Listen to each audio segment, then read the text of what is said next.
Hey everyone, welcome back to the channel. Today we're breaking down President Trump's press gaggle aboard Air Force One on October 27, 2025. Let's get started. The gaggle opened with Trump discussing his meeting with Brazilian President Lula. Trump said it was a very good meeting and Brazil wants to do a deal.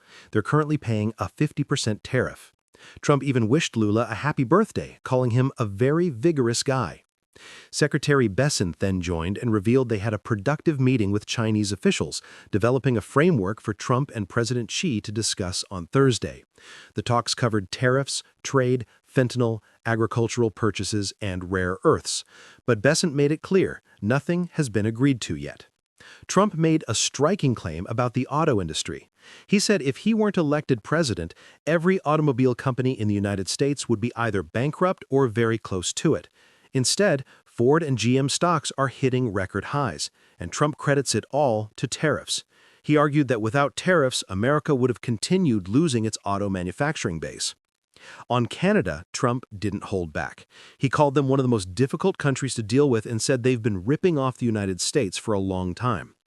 Trump was particularly angry about a fake ad Canada ran that misrepresented Ronald Reagan's position on tariffs.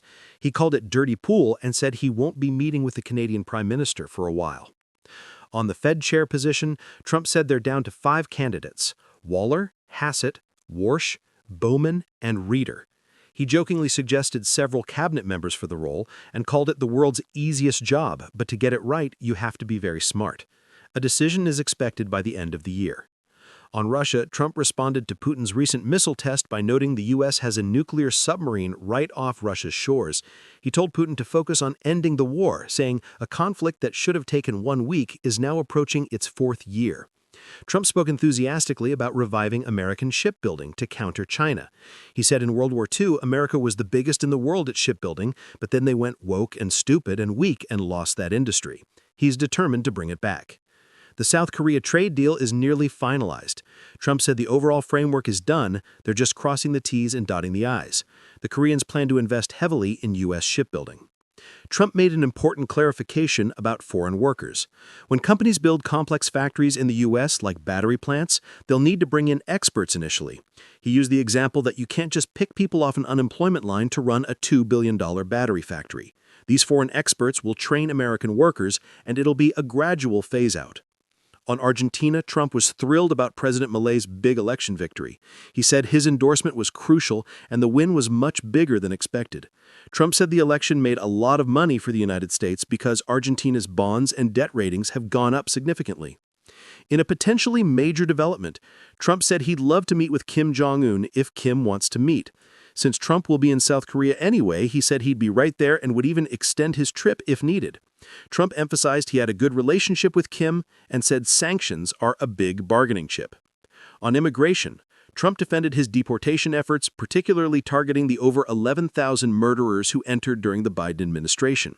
He estimated there are probably 20 to 25 million illegal immigrants total, and while all of them shouldn't be here, getting the criminals out is the priority. Trump blamed Democrats for the LAX air traffic controller shortage, saying they're holding up a simple extension because they want $1.5 trillion for illegal aliens. He said Democrats only need to provide 5 votes to solve the problem. On Elon Musk, Trump said their relationship is good and he's always liked Elon. He acknowledged Elon had a stupid moment in his life, very stupid, but he said he still likes him and suspects he always will. On TikTok, Trump said they might sign a final deal when he meets with President Xi on Thursday. It's one of the things they're going to discuss as part of the broader negotiations. Trump said he'll be visiting China early next year, and after that, President Xi will visit the U.S., potentially at Mar-a-Lago or Washington. The Vietnam deal is a major win. Vietnam eliminated all their tariffs to zero, removed all non-tariff barriers, and will accept all U.S. auto standards. In exchange, items the U.S. can't produce, like coffee, will have reduced tariffs, but overall Vietnam still faces a 20% tariff. Then came the controversial third-term question.